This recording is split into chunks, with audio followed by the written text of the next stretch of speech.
Hi everyone, welcome back to Storytime with Elsa.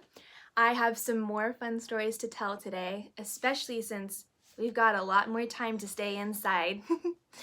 I hope that this is going to be a little break and some entertainment for you all.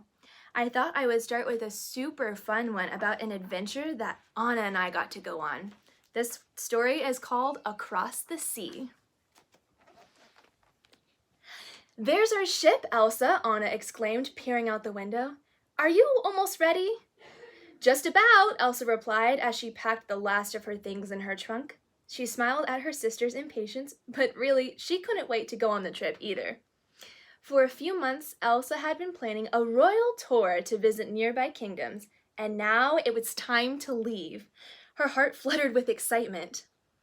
As the sisters climbed aboard their ship, the captain hurried over to them. He looked worried.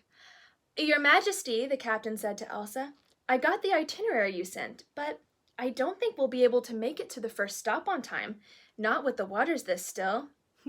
"Don't worry," Anna said, taking the wheel. "We've got it covered," Elsa said, creating a light snow flurry to push them along. Anna actually is pretty good at steering a ship, believe it or not. Soon the ship arrived at the first port, the kingdom of Zaria. The people clapped and cheered at the sight of their visitors. "Welcome, Queen Elsa and Princess Anna," King Stibor called in a booming voice as he met them at the dock. "We cannot wait to show you our kingdom," the queen added warmly. "Thank you," Anna and Elsa said together, bowing gracefully to their hosts. First, the king and queen of Zaria invited the sisters to lunch, where Anna and Elsa enjoyed tasty new foods and lively conversation. "Renalia and I thought I couldn't talk when we first met. I was so nervous around her," the king told them. "Oh, that's sweet," Anna said. "Yes, except now he won't stop talking," Queen Renalia said with a chuckle. Next, Anna and Elsa were taken on a tour of Zaria's prized gardens. Elsa pointed out a flower that looked like their friend Olaf. "We'll be sure to send you home with some of those seeds," the king said with a smile. That night, the girls were treated to a grand festival. "We've heard so much about your special talents," the queen said. "Won't you show us some of your magic?" Suddenly, Elsa felt very shy. She nodded at the dance floor. "Would you like to join the dancing, your majesty?" she said, changing the subject. "That looks like fun." I still feel kind of weird showing people my powers. I'm always a little bit worried. The next morning, Anna and Elsa set out for the kingdom of Chatho. The sisters met Chatho's ruler, Queen Kalisa, in front of her impressive palace. "Thank you for having us, your majesty," Elsa said. "Of course," the queen responded warmly. "I am very happy you both are here." Queen Kalisa took the sisters on a walk through the kingdom's rainforest, where they saw many unique animals. Anna was particularly fond of some bashful furry creatures. "Why, hello there," she said, waving at the animals. "Look at that. What do you think that looks like?" Kind of like a sloth, right? After their walk, the queen led Anna and Elsa into an enormous gallery. Chatho was known for its striking art and relics. As Anna admired Chatho's treasures, Elsa spoke with the queen. "These are so beautiful," she said. "I'm so glad you think so," Queen Kalisa replied. "Would you like to add a sculpture to our collection?" Elsa noticed a block of ice under a spotlight, ready to be carved. Once again, she felt a wave of shyness. Noticing her sister's discomfort, Anna jumped in. Sure. Ice sculptures are actually my specialty." Look, she ended up carving out a tiny Olaf. It's really not bad. Soon it was time for the sisters to move on. As they got off their ship in the next kingdom, Anna asked Elsa why she didn't want to show off her powers. "I guess I just got nervous," Elsa admitted. Anna was about to reply when she spotted someone surprising walking towards them. The Duke of Wesselton. Ugh. "What are you doing here?" Anna asked the Duke. The sisters had purposely avoided Wesselton on their tour. Their last stop before heading home was the kingdom of Verkreta, which was far from Wesselton. The Duke smoothed his coat. "I am visiting my mother's cousin's wife's nephew, if you must know," he said, "although I wish I weren't. If I were you, I would turn my ship around right now." The sisters looked at each other confused. The Duke sighed. Vacretta is having the hottest summer in years. Of course, you wouldn't care about that, he said, glaring at Elsa. He's just not a very nice man. The sisters followed the Duke to the village. When they arrived, they were surprised to see Vercredden sprawled out, sweaty and tired. For once, Elsa didn't feel shy. She knew she had to do something to cool the people down. She quickly conjured some snow clouds to cool people off, much to the delight of the villagers. The snow was refreshing. It's working, the Duke cried in surprise. Elsa started making frosted mugs out of ice. Why don't you get us some lemonade? She asked. Thank you, Queen Elsa, thank you, the crowd cheered. Now that looks like a nice summer celebration. Getting to appreciate being outside while also not sweating would be really nice, I think. Soon, Vacretta was a frozen wonderland. Citizens built snow castles and ice skated. I suppose a thank you is in order, the Duke said. I frankly don't know where to begin. Grab a board, Elsa suggested with a grin. The Duke turned red and started sputtering. A Duke would never. It's okay, we'll show you how it's done, Anna called as she and Elsa grabbed some planks and slid down the hill. A few hours later, it was time for Anna and Elsa to return to Arendelle. They waved to their new friends from the ship. Did you have a good trip? Anna asked her sister. I did, Elsa replied, as she created an icy blast of snow to direct them home. I'd say it was the best royal tour ever. Until the next time, that is. That's always a fun one. Although I don't really like running into the Duke that much. It was pretty funny trying to watch him sled. He is not very good at it. He lost his balance a lot, which is probably why he didn't want to do it in the first place. I think we have time for one more, and I know there's a story in here that I really like, so I'm going to skip ahead.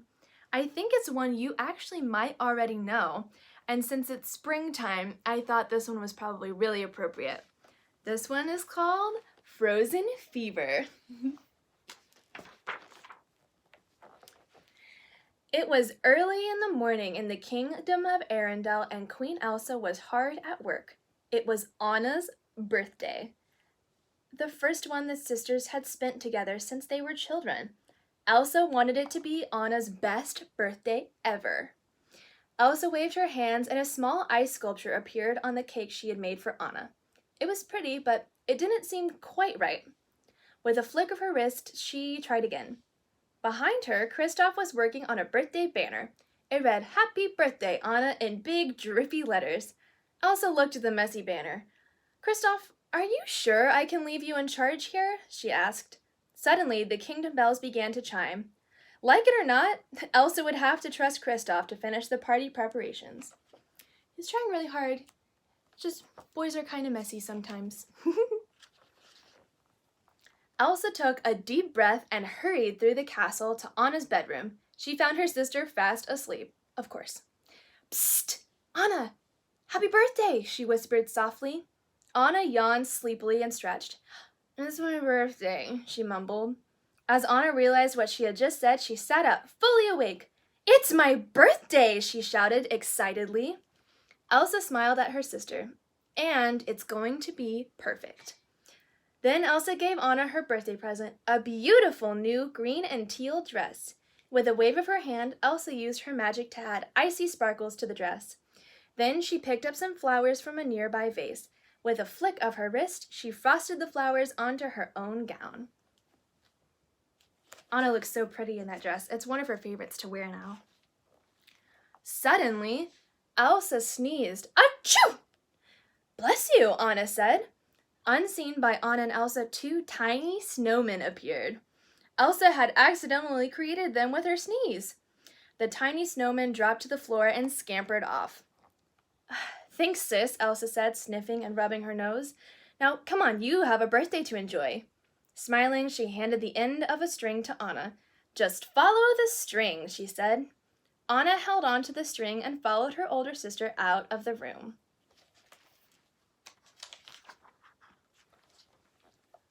Anna eagerly followed the string down the halls and over and under furniture. With each stop on the string, she found a birthday present. There was a beautiful bracelet, a silly Olaf cuckoo clock, and even a giant painting of the sisters and all their friends.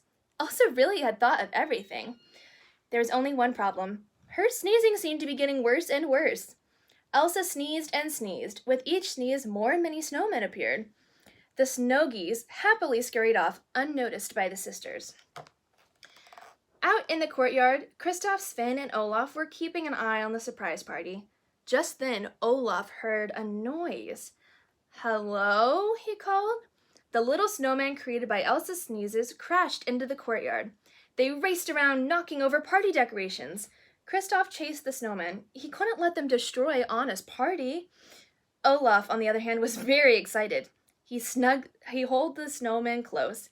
"Little brothers!" he cried happily. Definitely some mixed reactions. Inside the castle, Anna's birthday adventure continued. Anna was having a wonderful time, but she could tell Elsa wasn't feeling well. Soon the birthday string led them out of the castle to the Okins, Clokins, and sauna kiosk in the marketplace. As Elsa sneezed again, Oaken popped out of the sauna. He offered Elsa a cold medicine of his own making. Anna eagerly accepted the medicine. "We'll take it," she said. Elsa was beginning to feel dizzy, but she still had one gift left to give Anna, and it was at the top of Arendelle's clock tower. The sisters climbed up, up, up. "Elsa, that's too much. You need to rest," Anna said.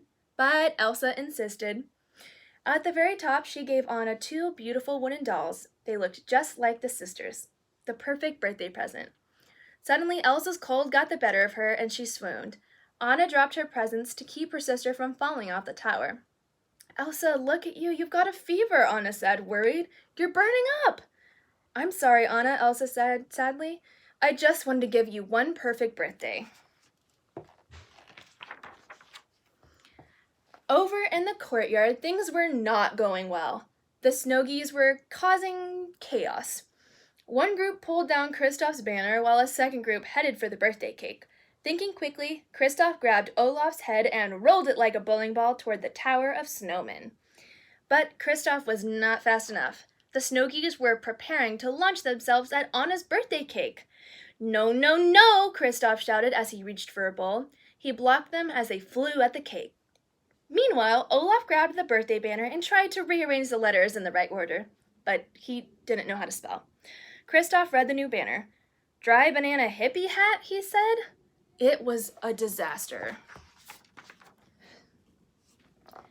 Anna led Elsa back to the castle. As they entered the courtyard, Elsa saw Kristoff, Olaf, and Sven trying to keep the cake away from the snow geese. Kristoff jumped up onto Sven, and Olaf ran by with the banner. Anna didn't notice, but Elsa was horrified. It was chaos.